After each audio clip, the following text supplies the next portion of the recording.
Michelle, welcome so much to the podcast. Thank you so much for having me. You reached out, you mentioned you've been following me online for a while now, which is awesome. You share very similar beliefs to me about just life in general and I guess advice to young people. So I don't really know much about your story. You just mentioned off camera that you're kind of doing a lot of coaching for people and you're also working in corporate and you've kind of gone through the traditional scale. And I know this is a hot topic on the podcast.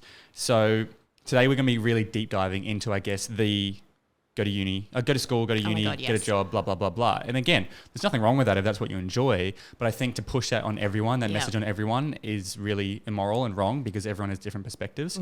So before we get into that fun stuff, I'd love to just know what you did after high school and I guess a bit of the story in between. Yeah, of course. So look, going into like my life, I guess when I was in school, look, I was a teacher's pet. I never got on detention. I was studious. I was a bit of a nerd. I loved learning, and I did absorb a lot of pressure and a lot of those beliefs around your marks relate to your self-worth.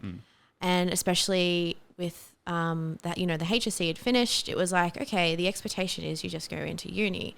And especially then, it does provide a form of structure for you. You've gone into school, which is basically organized for you. It's like, well, I'm going to go into university now, which is something that I wanted to do.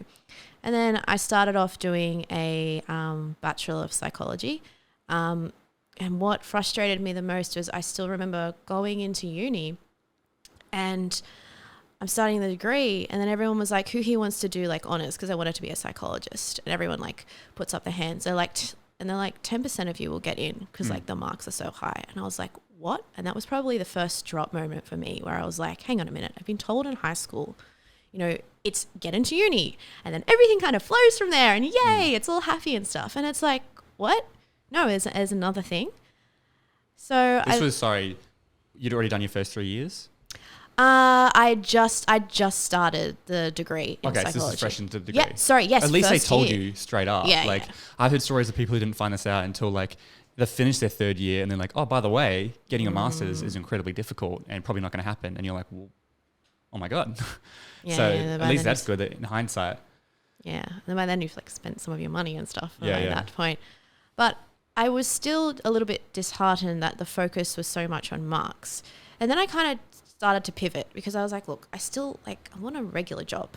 I at least want to be able to, even if I can't go into psychology, like I need something, enter in a workforce, make some money. So I decided to do a double degree in like business and like HR just to kind of help myself there.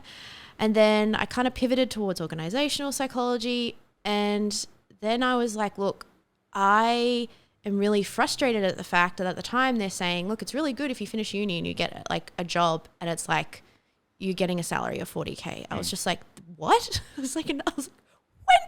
No, like when did that drop as well? So I started working during most of my uni. I was working part-time, and before that I was like volunteering a little bit, and I got like, just for context of the story, it sounds like, I've just got this like lovely career. In between that there was thousands of no's as well. But I just kept pushing to just get something, and I finally got my foot in the door in probably like my second or so year of uni, and I just got an admin assistant role, and I was like, perfect, foot in the door. Started to work on that, and I was working, I was doing uni at the same time. One thing I did find so challenging was even during uni, I still remember there was this university lecturer, and they basically wanted to get more people to come in to see the lectures.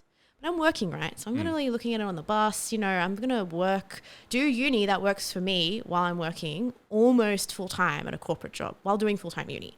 Which is actually an interesting point because I think humans we're naturally lazy, right? If we have a way out, we can. I think the dangers of having all your lectures recorded and you don't have to show up is people just watch the recording or they watch it at double speed just to like say they've done it. And as a result, they often don't go into campus and miss out on that experience of having friends and seeing each other all the time, because it's like, why would I travel an hour on the train to uni when I could just sit in my bedroom and watch it and then go to sleep?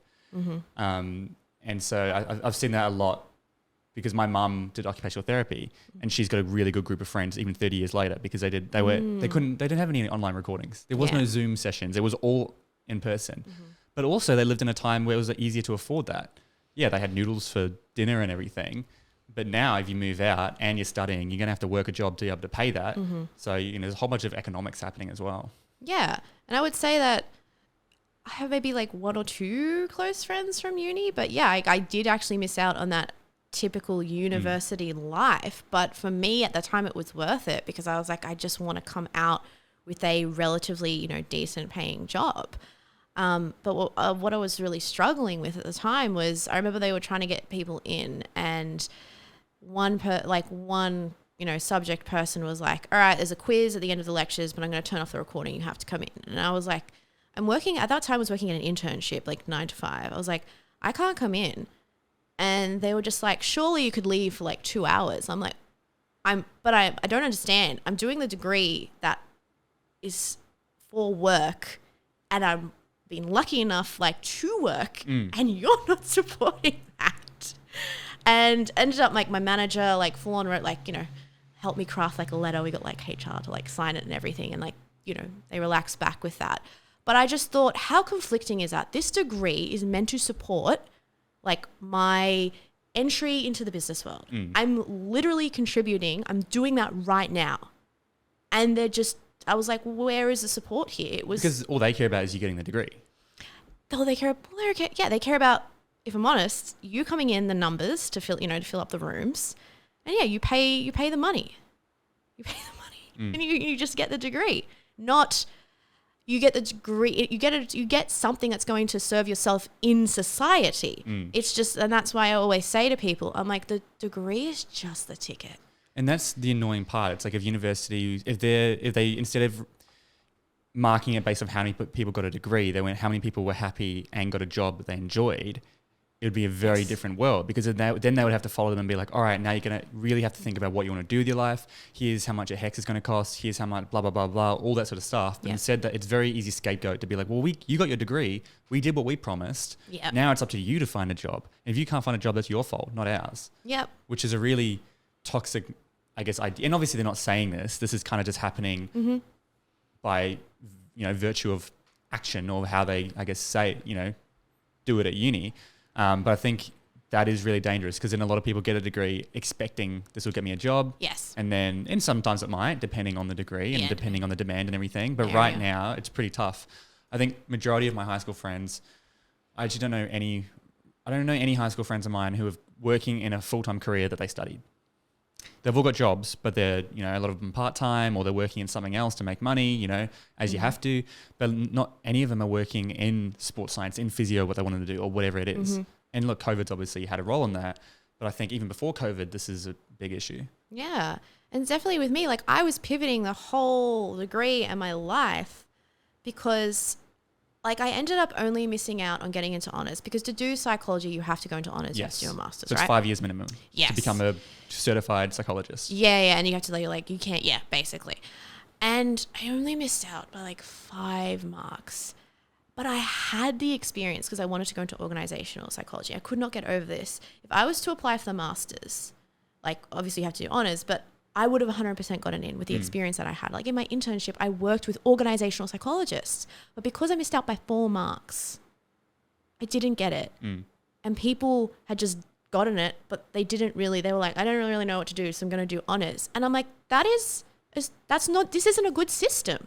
It doesn't. The whole idea of honours and masters makes no sense to me, because didn't masters used to be something where you would get your degree, then you would work in the industry for 10 years, and then you go to, all right, now I'm going to go get my masters because I've got the experience and everything. Yeah. Now you've got 24-year-olds coming out of here with a masters. They've never worked in the industry. It's like, what is that? What is a masters now?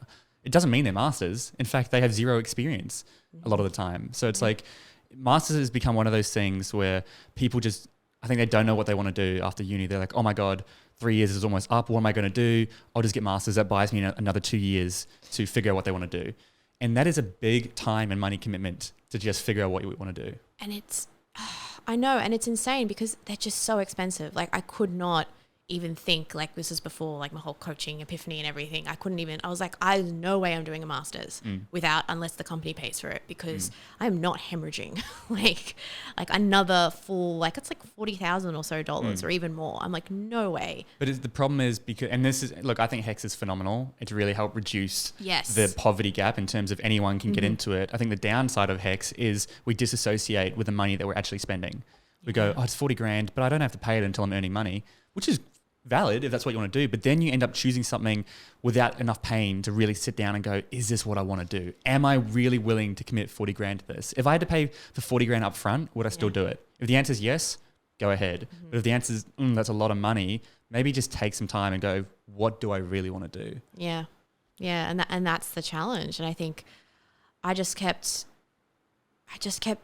going through the traditional pathway that was, again, brought down like by my parents as well, that this is just what you're supposed to do.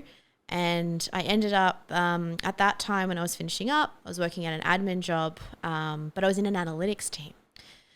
And I just decided, look, I was not going to move interstate to do my honours. I was done. I'd been with my partner for like 5-6 years by then. We really wanted to just like try moving out, and like try that, start to move with our lives together instead of like such a focus on study. And the team at the time were like, don't go into HR, stay with us. Like, this is, like, you're great, like you're analytical. And, I was, again, really, really lucky, but they offered me a permanent position. And I was like, okay, this is like the salary I wanted. This is perfect. This is great.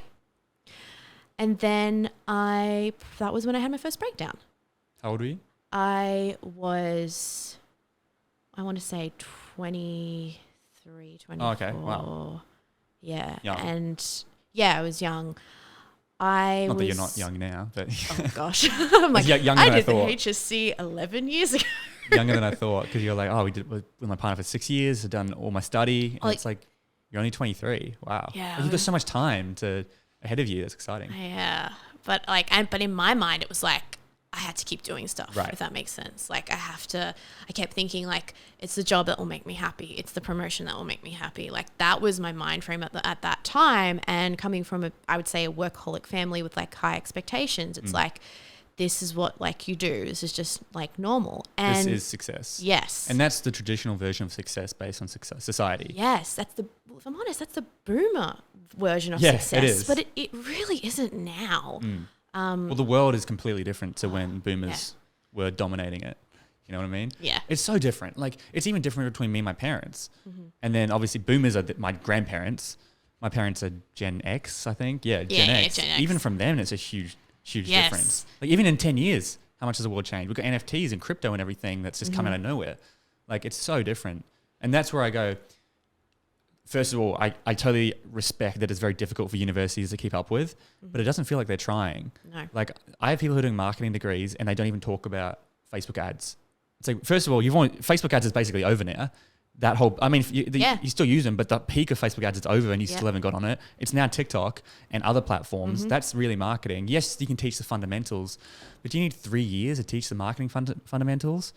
Like, I've been marketing for 3-4 years. I run everything. Everything I do is marketing. And it's like, I think it is better off figuring it out. Just get into the platforms and just do it and spend money, lose money on ads, figure it out, start a clothing brand that fails. But when I say the clothing brand fails, not really, because fail forward. Yeah, you failed forward because now you've learned not what to do. Yes. You've learned what not to do in the future, which is kind of like flirting. I like that. Yeah, flirting. They say it's like I'm fucking up while learning. Yeah, and that's the thing. They don't teach you that in school or university.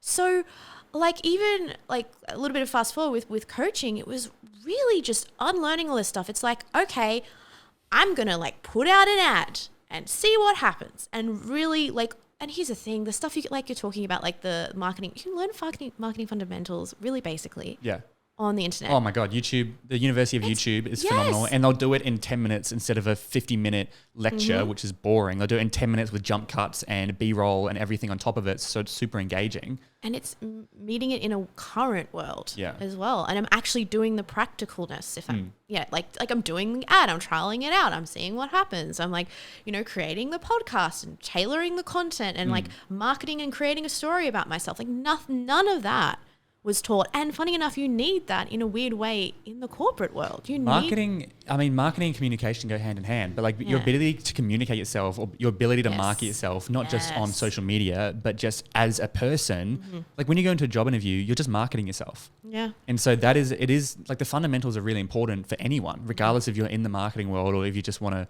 do well in the world. I would argue legitimate marketing skills are crucial in this modern world. You know, content creators and just is such a huge thing right now. Actually, you know Kevin O'Leary from Shark Tank? Yeah. I saw this video he did on TikTok, and he's like, if you'd asked me 5 years ago what you should study or what you should do, the top 3 people I would employ are engineers, number 1, number 2, engineers, and number 3, engineers. And then he goes, but now, 5 years later, I want videographers, content creators, marketers. I want people who are in this world because I'm trying to build my personal brand because I've recognized it's one of the most valuable things you can have. Yeah. Again, you're never going to learn that in a traditional system. No. You know, it's frustrating. And then that's where, when I was going through my career and this first breakdown happened, like I remember basically, it's like, it was just the jump from corporate world to a school system where everything really you do not realize everything is catered for you. You have terms, everything is organized for you. There is a set level of work. Corporate is complete, like just throw that out the door. Corporate is like, there's always work to do. There's always work that you can be doing. It's like branding yourself. It's sometimes figuring things out. It's sometimes not having enough resources. It's needing to articulate your needs and priorities to like your managers. None of that was taught to me. And I just found I couldn't cope. And nothing was actually going wrong. It was just all my thoughts that just triggered it. So I remember psychologist at the time was like, well, you have adjustment disorder. I'm like, what's that? It's like, you're just not adjusting. I'm like, okay. I did a whole episode on it actually. But for me, it was really what was happening was like what I call the stress part of your brain, your limbic system. It's the oldest part of your brain. It literally thought like I was in danger. Like my prefrontal cortex is like, you know, yeah, this is stressful, etc. That part of me is like, oh no, we're in actual danger. Like you need to run and get out. I'm not listening to it. I'm like overworking. I'm making myself sick. I'm like not eating. I just can't eat. Like I'm making myself physically ill and getting worse. And then just getting to that point where I just break down. I think you're spot on the money there where you say like in school, you're force fed. Yes. Everything is done for you. You've got terms. You got to raise your hand to go to the toilet. You're not really allowed to do much. You don't have much freedom. And I guess a lot of people do like that because it's like, you just tell me what to do, but it's not realistic. It's not really preparing you for the real world. When you go into the real world, you have to take responsibility. Yep. You have to communicate when something is wrong. They're not going to say you got 2 weeks until the assignment's due. You got 1 week until it's due. They're going to come on the day and be like, just expect it. And you're going to be like, well, where were my warnings? What do you mean? We gave you the dates 3 weeks ago. That's it. Yeah. It's so childish at school almost. And something that's interesting for me is when I did visual arts major, I did a video for visual arts. Obviously, I was the only one doing a video in arts. Everyone else was doing mainly arts, typical art stuff. And so the teacher had never really done much video stuff, so she wasn't that much helpful to me. But all I needed was the space. All school needed to do was just give me time to work on the video. And so during class, all I did was work on the video while everyone else did their major work stuff. And that was great. I ended up coming first in the class, top marks in New South Wales, got an Art Express. And it's like, I think for a lot of kids, rather than forcing this system on them where they've got to do this, just give them the space. Yeah. Just say, hey, look, for the next 1 hour, we're going to give you a camera, go get the most creative shots you can get, or do whatever. I think they really need to emphasize more on creativity as well. That is so important because even, I'm just talking from a corporate perspective, that's literally what happens in the corporate world. Like literally it's like, here's a problem. We don't know how to fix it. Like I've had to get like really creative, but I was only able to do that from a space where I really had that like self-belief in myself, and it's like my self-esteem had improved and everything like that. And that took a really, really long time for me to learn.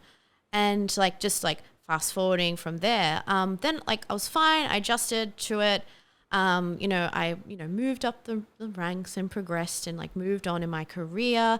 And then it was when just before the pandemic hit, I just got a new job. Me and my partner had like bought a house. And then the pandemic hit, but then my grandfather was also like dying from cancer, and everything went like times a million. And I remember someone said to me, like, COVID has just been a mirror of all our fears. So all my issues around like tying my self-worth to work, all my issues around self-esteem, all of that just came up like no tomorrow, especially because at the start of the pandemic, people at work were working till like 12 a.m. in the morning because we got to get like stuff out. We got to like, you know, do things and help people. And I just started. So I already am like a high achiever. So I'm thinking like if I'm working at 100%, my brain's like, I got to work at 200%. And I got really, really, really sick. And it like, but I remember like everyone was saying to me like, oh my God, you have like a perfect life. Like you've been with your partner for 10 years. You've just bought a house. You've got you and a partner both earn really good money. And on the inside, I was having heart palpitations every morning, a diarrhea every morning. Wow. I didn't eat. I lost 10 kilos. Wow. And I was still continuing to work. My partner could see the slow decline that I was trying very hard to hide from, because back then, this is again a societal and also like family expectation. Like in my family, women are meant to be strong, come from a Mediterranean family. Right. And I take care of people. I don't want to be taken care of. That's like, I couldn't imagine that kind of idea. It's almost the downside of where feminism has kind of gone towards. It's almost like gone, that's what they call like the feminazis sort of thing, where it's like gone so extreme, it's like you still got to look after yourself.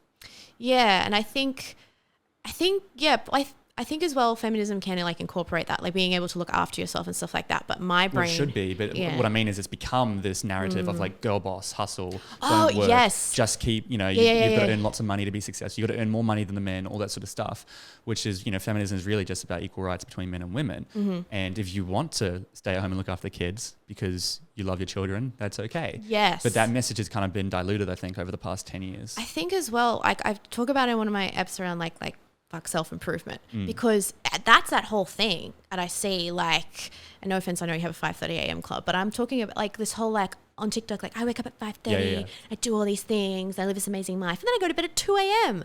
And I saw that as well with the girl hustle as well. And I'm like, no, 5:30 club, I go to bed at 9. Yeah, Well, that makes sense. That's actually been a huge issue with the 5:30 club. Is we got this huge article written about us about this time last year, and the Sydney Morning Herald was like trading in sleep for work, and we were like, damn it, that's not what we're about. We actually encourage you go to bed by 9 o'clock, 10 o'clock by the latest. Yeah. Otherwise, if you go to bed at 9 and wake up at 5:30, you're getting 7.5 hours of sleep. Most people go to bed at around 11 and wake up at 7. It's the same amount of sleep. So in terms of actually sleep, you haven't changed it. If you were going to do that consistent, and so yeah, a whole issue we had was exactly as you said. Like people thought we were this hustle. In the 5:30 club, you do whatever you want. Most people just read a book. I read fiction. It's not like you get up and start working. I think it's so interesting that society pinpointed you when I've seen so many other examples in the corporate world where people are waking up really, really early and working late into the night. I don't see them pinpointing them. Well, I mean, look, we were grateful for the article, and it wasn't that bad. The headline was just trading in sleep for this, and we're like, not the most accurate headline, but it's clickbaity, and that's what they're supposed to write. It's engaging, but yeah, that was an issue. I had a lot of chats with Ori, the guy who kind of started there. I was just like, dude, I really want to make sure we're not going down this narrative of we're getting all the hustlers wanting to join. It's more like it's just a beautiful community that allows you to start your day right and kind of set you in the right mind of space. Yeah, that's really fine. So yeah, but there's a whole other issue in there within itself. Yeah, I think it was just how it was portrayed on, like, I'm using TikTok as an example here, but you know those little reels of like their day and stuff. Yeah, you're talking about it's the Gary Vee hustle type. Yeah. And look, I think Gary Vee's great. I do think his original message of hustle was probably gone a bit too extreme, and a lot of people are prioritizing wealth and work over anything else, exactly as you say. But I guess for me, living in Australia, when I wasn't in a family like you, by the sounds of it, that was super high achieving. My parents didn't push me like that. And so to hear that message and see and go, oh my God, I really have not been working hard in my life. Like now I have a perception of how to work hard, and that's helped me get to where I am. But just like everything, it's a two-sided coin. You got to find the balance. Yeah, you got to find the balance. And that's what I realized with coaching. Like my business has changed dramatically. When I started to weirdly pull away, I noticed I was getting more clients. I was talking to my coach about it. She's like, Michelle, it's the energy you bring. Like, she's like, if you're not filling up your tank, you're not going to be able to like drive to the hill. And I'm relearning like So like one of my business goals, like the end of this year, is to like try and make, let's put it out there. Let's try and make 100K in my business and stuff like that. And it's not about the end goal. It's what do I need to almost relearn? How can I make this fun for myself? And I've just been doing little things where I've been listening to my body. If I want to go take a nap, I will take a nap. So I said to Annie, my roommate's girlfriend, so we get up at 5:45 and we go to the gym. We've got this kind of whole routine and it's great. We love it. She joined us and she's like, oh man, yesterday I had 2 o'clock and I was just tired. I was like, then take a nap. You're self-employed. You can do whatever you want. Like take an hour off, take 2 hours off and start working at 4 or just finish your day there. We started working 3 hours earlier than anyone else anyway. So you've already got a full day of working. Yeah. When I was doing 5:30 club back in my old office, I would at 2:30, I would go nap in the massage chair, which you had in the office for half an hour. And then I'd have a coffee, 45-minute break. Then I'm back into it. Like I completely agree. Listen to your body. Don't feel like, because this is something I struggle with a lot with I guess being self-employed and a content creator. The difficulty is as a content creator, at any point in my life, I could be creating more content. I have it there. I've got so much videos I could be editing right now. And when I'm watching Netflix or trying to relax or doing something, it's like I could be putting out content right now, which is, again, it has its benefits because it means you work hard, but that mindset can be really dangerous. It's like you never shut down, you never break. Yeah, and the problem with that is that comes from literally from like this, school was created to get people from a farming lifestyle into manufacturing. Now, back when we were doing manufacturing, you don't actually need your prefrontal cortex as much. You can, it's manual labor. It's repetition. It's repetition. And it's, at that time, it's like, just push, just get as much out. And then that's where we had obviously unions and stuff like that. Here's the problem with that. Now we need to use our prefrontal cortex more, so much more. And when you are stressed, when you are like tired, when you are just, feeling out of it, that part of your brain is turning off and the limbic system is probably like, creeping up. And what I kept seeing in corporate world was so many people are like working these ridiculous hours. And I'm like, you're working a lot, but you're not working smart. That's a big thing. And I never understood it. I hated this metaphor that I used to always get told, like there's two people with an axe, one chops wood all day, and then the other person gets their wood chopped really fast. And the first person's like, but I've been chopping all day and you've been taking all this breaks. And the second person's like, well, I was sharpening my axe. That's what it is now. You've got to sharpen your axe. You've got to like take those breaks. But it's been so ingrained in our society to just work, hustle, do things. You'll get actually more work done if you take a break. It's that's like you do less to do more in a way. That's the axe metaphor. It's like, well, this guy was working way harder than the other guy, but this guy would take a 20-minute break every hour because in that 20 minutes he would sharpen his axe. Yeah. And as a result, he was able to chop far more trees. Applying that metaphor to real life, it's by taking breaks, you're going to be able to work more efficiently. Great example is they did a study on two group of scientists. One had won 2 Nobel Prizes, the others had won 0. And I can't remember the exact numbers, but it was something along the lines of the team that had won 2 Nobel Prizes was 70% more likely to play a musical instrument, 20% more likely to spend more time with their kids, etc., have more hobbies, go out more.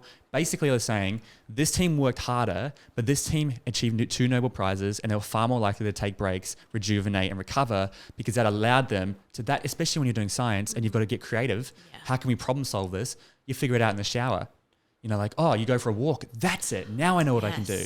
That's where the breaks allow you to have that. And I thought there's a very interesting study that contradicts a lot of the hustle that we're hearing right now. Yeah. And we need to redefine what work hard is because it's like we think of work hard as like that's almost like the right way. And I'm like, we need to change it. Working hard is taking restful breaks. It's actually working less. It's working smarter. It's working in a way that suits you so you can perform at your best. Let's give a tangible example for someone who's studying, right? I think studying is great. You're only going to study well if you're in a good space. Yes, you can memorize stuff. That's pointless because you're going to forget it after the exam. If you actually want to receive information, you're better off to go for a walk, sit down, spend 30 minutes doing really good studying and really, have it come in, then have a nap or something rather than doing 2 hours of just like checking your phone halfway through, answering messages while you're doing it because you go, I just worked 2 hours. Really, you only worked for 20 minutes efficiently. Yeah. But in your head, you're going, I worked 2 hours. Everyone else is working 2 hours. Yeah, it's like a numbers game. Yeah. And that comes from that whole, like I was talking about with the manual labor thing. It was a numbers game then. It's not now. We don't live in that world now. And that's what I used to do. I would study for hours and really just push myself. And I'm like, just was not healthy. I think I would have done much better if I actually studied less. And going into the corporate world, like I had real struggles during the pandemic. My partner was shocked. He's like, I remember we took a lunch break, right? And after I finished, I really wanted to go back. And he's like, just stay for a bit. It's been like 20 minutes. It's fine. I was like shaking. I was like, no, I have to go back. I have all these things to do. Right. And he's like, you have a work addiction and you just think that like you've got to keep doing all these things to get it done. Now I always take my lunch break. Like I will shift things around to take it because how much more efficient I am or how many things I've figured out or problems I've solved when I've taken that break, everything's just so much more cleaner. I'm like, oh, working hard isn't just doing all the things. Working hard should be working smart. It should be working in a way that suits you. And you're just not taught that. Well, that's like studies have shown that by making a 5-day work week to 4 days, they get, if not the same amount, more done. You get more efficient people. It's like, honestly, people are going, I saw this thing, the UK is looking at trialing it and they're going, oh, the bosses are going to be upset. I think, yeah, they might be, but a smart boss would go, you know what? Parkinson's law, which dictates whatever amount of time humans will find a way to fill. If I only give them 4 days to get their work done, they're probably going to find a way to get it done in that 4 days. Yeah. And they're going to be happier because they've got 3 days off. They're going to be ecstatic for the next year because they're working a 4-day work week for the same amount of money. So I actually think there's a lot of benefits there. But you're absolutely right when it comes to work hard or work smart. You got to work hard. But I'm the same. Like I used to take a lunch break and there's someone to come and chat and I was like, I could go back to work. It's like, why? I'm enjoying this. You know, I can go back I can go back to work whenever I need to. It is a very unhealthy way to think. Even like personal development as well. Obviously, this is a personal development podcast. I think it's a little bit more practical than that, but it's in that industry. And I had Sachin on, a good friend of mine, in like episode 30 something, and he was like, dude, when I was in the peak of personal development, I had this guilt feeling. If I was walking, I had to be listening to podcasts. Or if I had any free time, I had to be reading personal development books. Yeah. And he was just like, it was really unhealthy and I had to break out of that. Yeah. And I've done the same. Like I read fiction now. Good. I listen to audiobooks when I want to and I listen to music when I want to. Like you've got to find that balance, I think. Yeah. And people think, oh, but if I just do everything, I'm going to be lazy. Here is the strongest belief and what I've seen in my clients as well, right? You don't know almost don't believe that you can naturally want to work on something. Like, okay, what I mean by that is so many people I saw were like, no, the only way to do something is when like almost like I whip myself. I'm like, but that's the only way you know. You haven't even trialed just doing it, just, you know, being kind to yourself and doing it. And I really started, when I started doing that myself, like I was like, holy shit, like, wow, like I naturally want to do the podcast. I want to do these things again. Even in my corporate world, I started to enjoy my job again. I started to love doing the things that I was doing. I wanted to do them. And it was just changing the way, if you believe that the only way to get myself to do things, like, and that we're inherently lazy, humans want to preserve themselves, yes, but I feel like if you put them in a good space, they've done this study with rats actually. You give like a rat with water, just water or like drugs, and or food and drugs or whatever, it'll like, you know, just hit the drug thing. But you put the rats in like a little rat heaven, they'll maybe do the drugs a little bit, but they're like living their best rat life and like loving life. They've done similar experiments where it's like if you have a rat by itself, it's 86 times more likely to get cancer or succumb to something that revolves around death. If they're in a group, they're 86 less times more likely to get that stuff. And it shows the power of connection and like being around people. And that's like, just rats. So it's, you know, not 100% applicable. But I think even, I don't know how accurate this is, but there was a study that was done and they said, if you had a brand new born baby and if you put it in an incubator for 6 months, the babies die without any human touch. Yeah. The babies die with no human touch. And they can't explain why. But the theory is that human connection is a really important part when it comes to our health. Yeah, and being open, being around people, but also, it's going to sound so cliche, but like that human connection with yourself when you're beating yourself up, being mean to yourself. Like when people used to ask me, do you like yourself? I was like, eh. And I never understood why I didn't like myself. I'm like, fun person. Like, why don't I like myself? I treated myself like crap. I'm working from 8 till 10 o'clock at night. We're our worst critic. Yeah. If we had a friend that was as harsh as we were to ourselves, if they were as harsh as we were, like you wouldn't be friends with them. You would not be friends. They would be an awful person. Yeah. You said it before, but it was like, your thoughts dictate your feelings. Your feelings dictate your actions, and your actions dictate your results. So if you want to get better results in life, have a look at starting with your thoughts. And we talk about this in Empower You, which is a program I help run. And so we just really smash, like, guys, one of the 3 ways to change emotion. The third one we say is focus. Second one we say is language. Third one is focus. But we talk about what is the language you're using. Yeah. Are you calling yourself fat in your head? Are you bullying yourself in your head? Yeah. Are you, saying it's bad? It goes a really far way when it comes to your emotions and how you feel about yourself. Yeah. And then you go, why do I have so much self-worth images? Why do I hate myself? Because you're using this language, you're bullying yourself internally. Yeah. And it's like, how do you stop that? Just listen to this conversation, just stop it. Fabio said in the episode, whenever he gets those negative thoughts, he shakes his head. Yeah. So whenever he gets those negative thoughts, he just physically goes, no, and like gets him out of his head, which sounds stupid, but it works. It's like a little trigger that you can associate with. And that's a weird thing. What I realized as well, it's the simple little things that sound too easy to be true that are so powerful. Because that's what I was like, wait, what? I just changed my thoughts. And then I realized, I was like, if like I'm thinking I'm not capable, I'm feeling anxious. And then this like was like poof for me at the time when I figured it out. I was looking at it. I'm like, wait a minute, all my actions are, I'm like ashamed. So I'm not asking for help. I'm pushing through it. Like I'm trying to do more. So I'm like turning off my prefrontal cortex and like really running on the anxious side. And I'm overwhelmed. Like I'm creating this drama. The results are, I'm not capable. Like, oh my God. I was like, what the hell? This is a lot insane. of it. And this is something I've been, I guess, not studying, but like really focusing on a lot is the subconscious mind. So much of what we talk about at Empower You is the subconscious mind. So much of what we're talking about in this conversation, school doesn't teach you this stuff. It kind of, you learn it just by being in that environment. Or why do you feel like you need to go to uni? It's not your parents. Your parents are telling you. It's societal. It's subconscious. It's from when you're a kid and you go, I want to be a psychologist. I want to be an astronaut. I want to be these cliche pathways. Regardless, you don't know what you're going to do when you're 9. You're just saying stuff. But this stuff goes into your subconscious. Because again, I'm pulling out this a lot. Studies have shown. I know it's such a cop out, but studies have and there's an entire book on it. From 0 to 7, 95% of who you are is developed. Yes. Which is like, so if you had a really traumatic time from 0 to 7, of course you're going to be struggling, and it's not your fault. Yeah.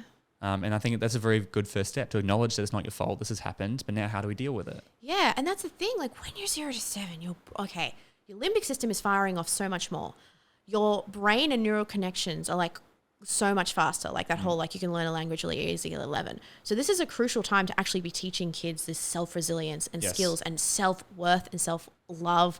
Like, you see videos on TikTok with like teaching kids like self-affirmations. I'm like, good, do it now, because then you get to my point where you've internalized all this belief that I am valuable when I have marks, when I have good jobs, and I'm externalizing my happiness. Like my happiness, like I can only be happy when I have all these things. Money, house, good partner.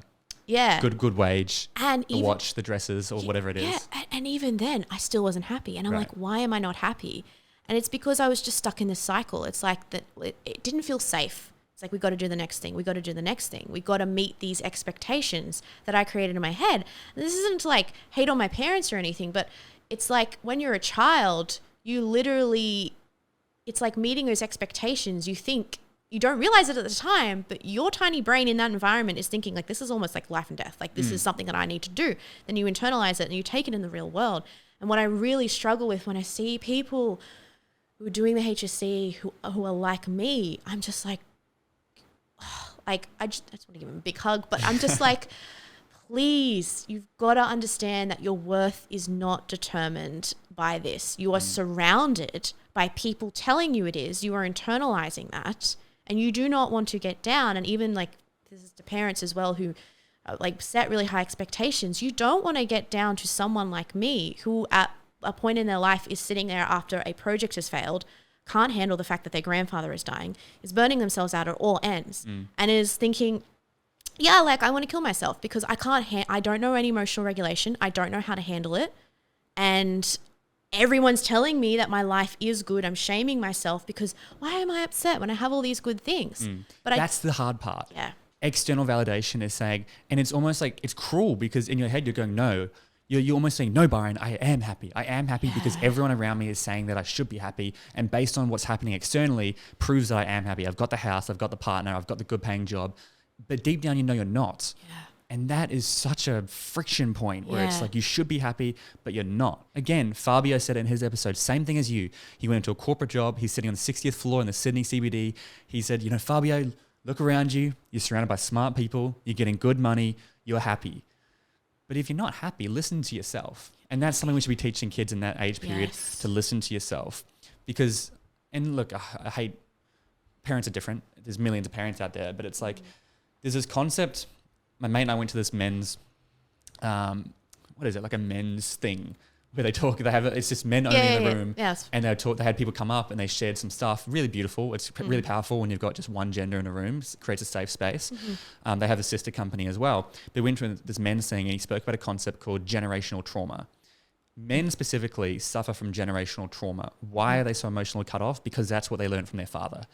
Now they're emotionally cut off and they're passing it on to their son. And it slowly gets better. Like, I'm a perfect example. My grandfather, completely emotionally cut off. That's just who it was. Yeah. He passed a lot of that down to my dad, who's not fully, but he is still quite, not emotionally cut off, but he still struggles to show emotion. I struggle as well. Not as bad as those two, but I feel like it's getting better. But it's like that's come down from generational trauma. Yeah. And I really like that idea. And it applies not just to emotions, but like I think it's generational trauma almost in the way you have to go to university, because that's what my grandparents told me to be successful. They never had that opportunity. Yes. Now we never had the opportunity. Now you have the opportunity. You'd be a fool not to take it. But that's not what I want to do. And the problem is, like, every generation has pushed the boundary. And then what I saw with my parents, at least, was it was like, okay, so in their world, they were pushing the boundaries with their own parents or my grandparents because they wanted them to do, like, take a manual job. Like don't go to uni. What are you doing? Like, uni was free then. But they're like, don't go to uni. What's this new That's uni snobby thing? Rich people things. But even then, it's like, no, like, you're not going to work. You're going to study so you can go into this type of job. And, like, it was free at the time, like, which is, like, good. And they were able to, but they realized, and they were trying to communicate to their parents that this is how we get out of where we're at. Like, this is how we, like, better ourselves, like, get us out of, like, wherever, like, they were, like, to, like, low, middle income, I would say. But they were like, this is what we need to do for us, if that makes sense. And they set themselves up. They got the job. They were able to, get the house and do stuff like that. And now they're like, okay, this is what you need to do. And I'm like, isn't that crazy now? Because it's like, but isn't this what you went through with your parents? You're just doing the same thing to me. Yeah. Like, the world's changed. And like, again, disclaimer, I know I talk a lot about uni. If you want to go to uni because it's what you want to do, and I understand majority of people are going to go to uni. Almost all my friends went, pretty much every single one went. I understand most people are going to go to university, and that's fine. That's not the message. The message is, are you going for the right reasons? Have you taken time off to figure out what you really want to do? Are you going because your parents want you to, your friends want you to, you want to fit in with your friends, you don't want to feel like you're left behind, or is it an audience of none for you? And the audience of none is simple. It's what would you do to an audience of 0 people? Would you be a doctor if you couldn't tell anyone you were a doctor and you didn't get the money? You just got 70 grand a year and you couldn't put doctor in front of your name. I saw a few girls on TikTok who are like, they want to assert their dominance over men just by saying, it's not Mrs., it's doctor. And that's why they want to be a doctor. It was a joke. I get it was a joke, but I still think there was a level of like, oh my God, I would not want you as a doctor. I want someone who's passionate about helping people. I want someone who's fascinated with the human body and loves seeing people come in sick and walking them out the door as they're healthy, shaking their hand. I want a doctor like that. And we don't have enough of that. We don't have enough of, because I still remember being a kid and it's like, what do you want to be when you grow up? A lawyer? A doctor? Psychologist? An astronaut? The really fancy ones. And, when I was a kid, I actually wanted to be an actor, which, was like, no, don't do that and stuff. But look, long story, it's so interesting how passionate I am with, like, don't get me wrong, I love my corporate job as well, but I know I've worked out what my hidden talent is. And my hidden talent since I was like 3 was to be able to see the good in people that they can't see. To be able to understand their thoughts, to create those new neural networks so that they can live their best life. I remember telling my partner about this and he was like, oh yeah, that's you now. Like, what do you mean? You coach everyone like 100%. Like, just, this is like, do this. Like, this is you all over. And like, this is what I actually even do sometimes at work. Like, I will be like coaching like team members and stuff like that when they're having bad days, because I see it as a third person so clearly. And if you in yourselves are able to learn and see that for yourselves, you are going to create such amazing things in the world. Like you do not even realize like how much, like if I think about it, like I wouldn't have been able to do what I'm doing now. Like I ended up, once I like a little bit with my story, I ended up out of like pure desperation because I was like so sick. My partner was like you're gonna have to quit your job. You can't keep doing this. And I was really angry. I'm like, no, I'm really smart and I like my job. I shouldn't have to like quit or anything. And I found a podcast called like, how to like unfuck your brain. And it was like a coaching podcast. And this person's story was my story. So I just like signed up, did all this stuff, did all this work. And I got to a point, and once I started doing the work, once I started doing the things that was opposite to what society taught me, like articulating my needs to my boss, to managers. I was about to say, you shouldn't have to quit your job. You should be able to go to your boss and say, I'm burning out, I'm struggling. What can we do to help me? And here's the funny thing, even before, like it was definitely my thoughts because they were very supportive and they still are, that they're amazing. But I didn't feel like I could even do that. Yeah. I was like, do you think that is, where do you think that comes from? Do you think, because I think that's quite a common thing with women when it comes to, that's just the way they've kind of grown up in society. I'm actually working on a whole separate kind of male versus, not versus, but male and female podcast, which I'm very excited about. That's cool. But why do you think that is? Because my mum, when she did, for my program, she did a whole presentation on going for jobs. And she was like, now, ladies, listen up. If you're underqualified, go for it. Because do you know what happens with the girls? They go, I don't fit that, I won't apply. But do you know what the boys do? They apply anyway and they just go for it. And so obviously there's probably a whole bunch of conditioning there, but do you think they may have been a part of it? Like, why do you think you didn't feel safe approaching your boss? Even though they're nice people, you're still working with them now, are you? Yeah, I'm still working for them now. Okay. Some of it is my upbringing in a minute. So I'm a Maltese, Mediterranean family. I had internalized that like my mum is such a strong woman, right? Like she lost her mum really young. Her brother was really sick and then like ended up losing him like he was really, really young. She was working like when she was growing up and then trying to do teaching. Like she had been through so much, and I saw all the women in my family like so emotionally strong. Like when things were happening, when people were sick, when my grandfather was sick, we looked to our mother. Everyone, even the brothers and sisters. Because I got a big family. Like my great grandmother had like 9 kids. Oh wow. Yeah, it's a big family. They all looked to like my mom. And the females are like, I feel traditionally very strong. And I was just like, I can't be telling him I can't do something. I have to be stoic. I have to be strong. I had a belief that that's not appropriate in the workplace as well. And interestingly, funny enough though, you were talking about the whole applying for jobs thing. I'm actually the opposite. And I'll tell you why. My mum saw that really young and she taught that out of both. Like ripped it out of you. Yeah. Like, don't succumb to that. She was like, you see a job you don't meet, you apply for it. Yeah. She was like, you were just as like, she really taught it out for me. So when people were saying like, oh, I don't meet it and I don't apply for it, I'm like, so? Like, But do you know what that is? That's a 0 to 7. That's your mum putting that into you. And that's where so much of who we are comes back to what we learn as a child. Yeah. And that's where parenting is so important. Like it's actually, it's almost a mind-blowing concept that anyone can just become parents. Like you don't have to do anything. And you don't have to sign anything. You can just become parents like that.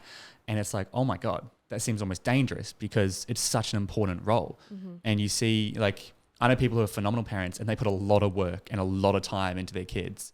They're like, who's he hanging out with? Who's my daughter hanging out with? Okay, let's see. And they're always trying to make sure they're not spending too much time on technology, blah, blah, blah, blah. It's very easy just to be like, yeah, just go on the iPad. Yeah, just do that. That makes parenting very easily, but it's going to have long-term effects on your child. And the fact is it does. And this isn't, again, to like boycott my parents. My parents did everything they could. I wouldn't change it for the world. And they did what they knew. Like there was no concept of conscious parenting, right? Yeah. Back then or anything like that. But it needs to be talked about because I don't one of the reasons that really inspired me to be a coach was when I did start to get better and I started to open up to people about what was going on. Every single person had the same story. Dude, I opened that question, what did you do after high school? I'm almost like with a podcast, I'm like, do I just stop talking about this? I feel like I'm beating a dead horse. But every time I ask that question, my intention isn't to bring out this conversation, but everyone just seems to say, yeah, I went to uni, I didn't enjoy it, or I'm doing this now, or I took. Everyone is my idea with the what to do after high school is to give everyone different perspectives on what you can do. Yeah. But then it always leads down this conversation because everyone has the same issues. Everyone goes through this freaking this loop, this infinite loop of you going to primary school, high school, uni, get a job, get a house, get married, get a better job, get a better house, get a better car, have kids, blah, blah, blah, blah. And it's like this infinite loop. It's like everyone kind of notice. I feel like a lot of people notice too late. I'll even argue maybe you notice too late. And as you said off camera, it's like if I can help people notice 5 years before, and that's the best part about Empower You, they're 15, they're 16, they're 18, they're 19. Beautiful. If you can get this message across at a young age, you can literally change someone's entire trajectory of their life, which is why I get very fulfilled in what I do when people message me, and why it's like, regardless of the money, it's like, this is why I'm doing it. Yes. It's why Brent, who runs Empower You, has been doing it for 20 years for next to nothing, because there's no profit in young people, because the parents have to pay, and we charge $500 for a full ticket. We give them away, a lot of them for $250. If that was an adult event, $2,500, easy. Then we upsell them for a $10,000 product and they all sign up. But not Empower You, they've got no money. They're 16. Yeah. And so that's a whole other conversation about your why. When I talk about money and finance, it's like, before we get into how to become rich, what is your why? How to become financially free? What is your why? Because that's more important than actually earning the money. Yeah. And the problem is, you're taught and you believe that you can't make money doing what you love. You can't make money when you're enjoying things. And I remember hearing that as well. And again, it wasn't to be mean. It was, they wanted, my parents wanted to protect me. And it's like, we want you to be financially secure. But through coaching, because at first I was like, I can't be a coach. Like, I can't actually make money off this. This is all thoughts. I have made money of this. I have helped people. I'm continuing to help people. I'm fully booked. Like, this is happening whilst I'm in corporate. I'm like, I did that with my mind. What? Like, these are thoughts. Yeah. And then they hold you back. It's like, if anyone has ever done it, then so can you. Yeah. And if it's not you, then who? Someone else. If you're not going to do it, someone else who's probably less qualified, not as smart as you, is going to do it, and they're going to do really, really well. And you're going to be looking there like, I wish I did that. How did they do that? They're no better than you. There's that quote, like, the hero and the coward have the same fears, but the hero does it anyway. We have this perception that people who are successful have something that we don't. Yes, that's the biggest problem. Everyone, fucking Ronaldo and Messi do, but most people that you look up to, they're no different to you. They just believe that they could do it, and they just started doing it. It's the same perception of the coaching world. Something like the school that I went through, which is like the life coach school, they've been doing this for like over 11 years, but they are like hundreds of millions of dollars. And a lot of coaches, when they're starting out, will be like, oh, but I'm not like them. I'm like, 10 years, okay? That's time. But they genuinely did start at the same place. Everyone started, if there were people in the same socioeconomic status or whatever, like, just got on a crappy laptop, starting out. It is just doing it, learning, figuring out on the way, having your own back, which is challenging, and unlearning all this bullshit about it has to be hard, because I was making coaching so hard for myself. And I noticed it was so interesting, like when I pulled away, like I said, I got clients, but then I would, like, again, the same pattern would happen. And then I realized, hang on a minute, I just need to run this how I want to run it. So I started changing things. I started, like, my podcast, I'd have like a couple of dot points. I used to write like a massive script. No, I write a couple of dot points and I speak. And it's like one of my best episodes. And it's like, oh, I get it now. It's that energy. It's coming from that place of like creativity and fun. And that's allowed. And you can make money. You can get people. You can help people doing that. Yeah. I mean, how many questions have I asked you? I don't even know. I asked one question and that's where we went. Yeah, like, I love it. I don't plan any questions at all, because I think that's where the magic happens. But I mean, a lot of what you just said, it's like that, whether you think you can or whether you think you can't, you're right. And a lot of young people now think they can't, due to societal pressures, due to COVID hitting, all the external pressures on young people. They think they can't. And it's like, man, you can do a hell of a lot, especially, you mentioned before, this is the idea that you can't make money doing something you love. And to be honest, that was probably true back in our grandparents' day, maybe even our parents' day, but now you can do whatever the hell you want and you can make money doing it. You might not be making $250,000 a year, but if you're making $80,000 a year doing something you love, isn't that awesome? You're already, like, that's ahead of most people in life, in my opinion. Yeah. And even to be able, because I thought I can't do corporate and this. And my coach is like, yes, you can. These are all thoughts. God, she was goddamn right. They're all thoughts. I'm doing it.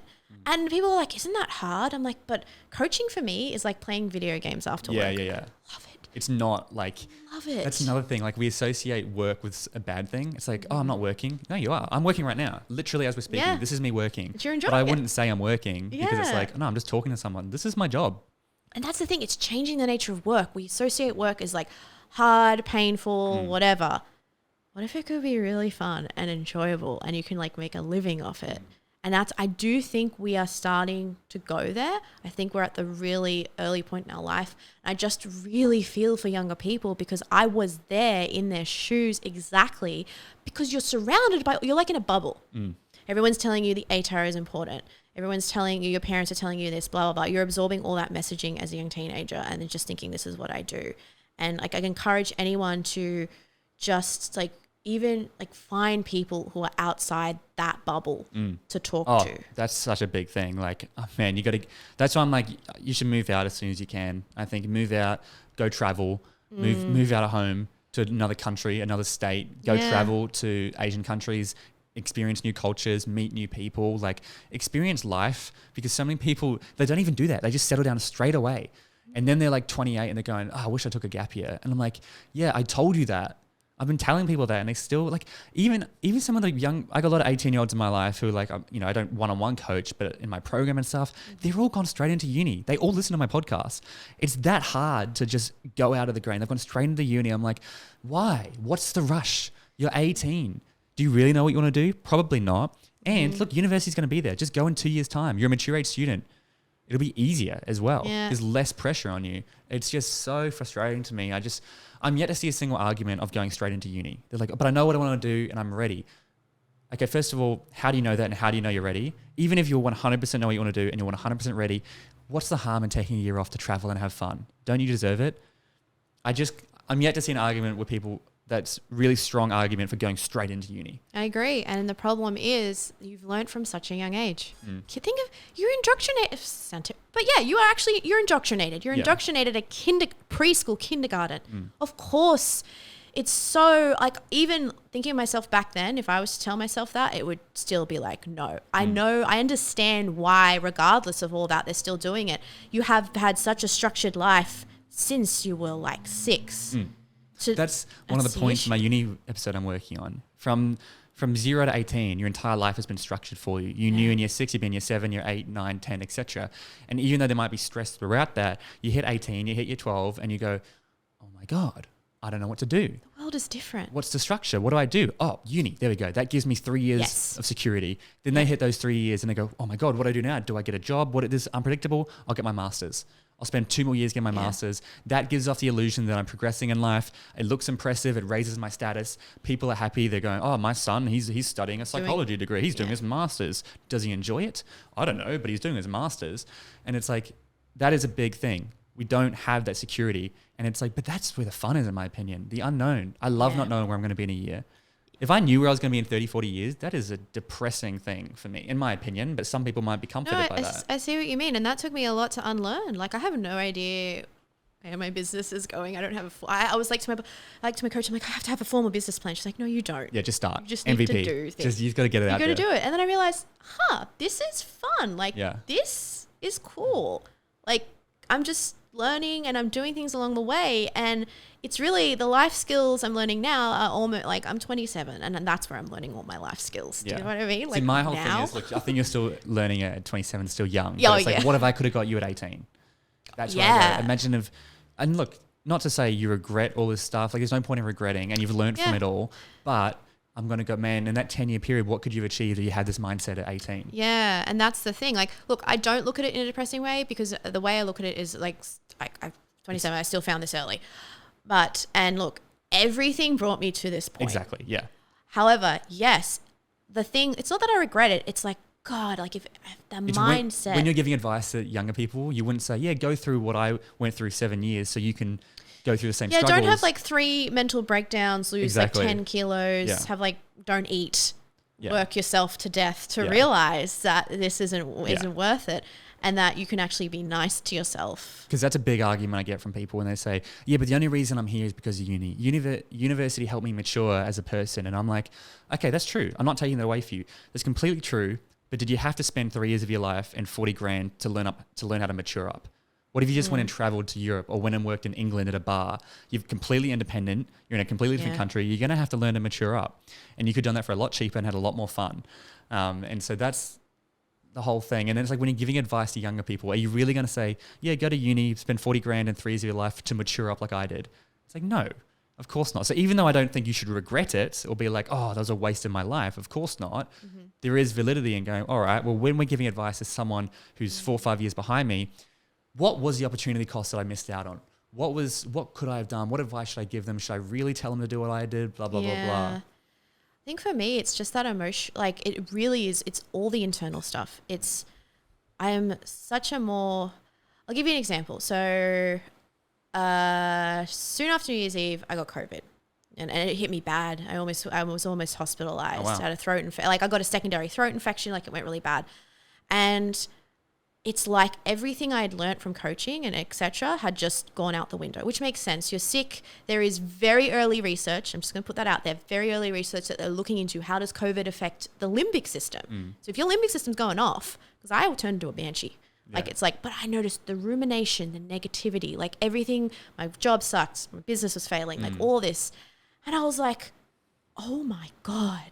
This is how I used to live my life. That's interesting. It felt like, it's like, wow, that's what I missed out on, thinking that was normal, when actually now I'll have a negative thought, but my brain will kick into gear and be like, but actually you did A, B, C, D, and this happened, and I don't ruminate. I barely ruminate anymore or focus on the negative. I am so much more kinder to myself. I genuinely love myself now. Like I enjoy being around myself because I'm not treating myself like crap. Yeah. It seems like stupid, but it's like, but most people don't do that. They don't. Because like, how we're taught. It's like just the belief, like it's that whole kind of lazy belief as well, which I actually, like I'm the opposite. Humans are self-preserving and we have a negative bias. And the reason we have a negative bias is because back in the day when we lived in caves, the positive human who thought there won't be a bear at the river died. Yeah. You had to be realistic. You got to be like survival of the fittest. Yeah. But the negative person who was like, oh, no, there might be that bear again. They survive. The problem is we live in such really like luxury now. 100% we do. And mega luxury. Taking those risks are allowed and important. And then when we're absorbing all this negativity, it just fuels that stress response. I just say it's our brains have not evolved for the 21st century. They are still in survival mode. How fast has the world evolved? I mean, it takes a long time to adapt or evolve. And so it doesn't happen in 100 years. So, of course we're behind. But anyways, this has been a phenomenal conversation. Yes, Thank you so much for coming on. Before we wrap up, I ask every guest this question. Yes. What would your number one piece of advice be to an 18-year-old or the younger generation? I think the biggest piece of advice I would say is, and I've seen this with everyone actually, I'm going to give a coaching example. I coach a whole heap of different clients. I coach people who are young. I coach people who are like really, really old. Some of them have gone down the corporate path. Some of them have gone down like the passion that they wanted to. The most common theme I see is that they're all looking at across each other. The corporate person is saying, I should have done my dream and I should have been an actor. And the actor is saying, I should have taken the traditional mode. Because I've got no money now. Yeah, because I should have done this. And at the end of the day, I know this is challenging, but it's not the circumstance. It's not the external thing that is going to make you happy. It is evidently, it's how you're thinking. It's what you're thinking about right now. And I know that might be challenging to like hear with, everything going on and like school and stuff like that. But I feel a lot of people are like, I'm going to get this job and I'm going to feel great. If you can accept that isn't going to happen, if you can accept that you're never going to feel like that, you will feel like that, if that makes sense. No, that's one of the biggest secrets of life, I think, is learning to enjoy the journey or the process. That's what it is. Yeah. And that's my biggest piece of advice. Learn how to enjoy the journey. Learn those skills around like emotional resilience and like, learning how to like love yourself and stuff like that again, because it's going to be so much more powerful in the long run. It's going to, you'll be able to enjoy your life, which is what I can now, because before I had all these beautiful things and I wasn't. Now I am, but that's only because of all the like work I did to manage my mind for emotional, regulation. And that's where I've been able to create like awesome things, like coach other people. And that's where you will be listening right now, be able to create beautiful things because you have so much potential. I see it in every single person. Yeah, so do I. You need Especially to see it in people. your, I'm like, oh my God, you have so much potential. And they just have zero self-belief. And you're like, oh my gosh, it's so frustrating. So anyways, Michelle, this has been a great episode. Thanks so much for coming on. If people want to get in touch with you, follow you online, find out more, listen to your podcast, where's the best place to go? So my podcast is How to Deal with Big Fucking Feelings. I'm on Spotify, all the jam. My website is just www.michellekevillcoaching. You can find me on Instagram and TikTok. It's just Michelle Kevill Coaching. And I'll put all the links below, of course. Yeah. But Michelle, thank you so much for coming on the show. Thank you so much for having me. My pleasure.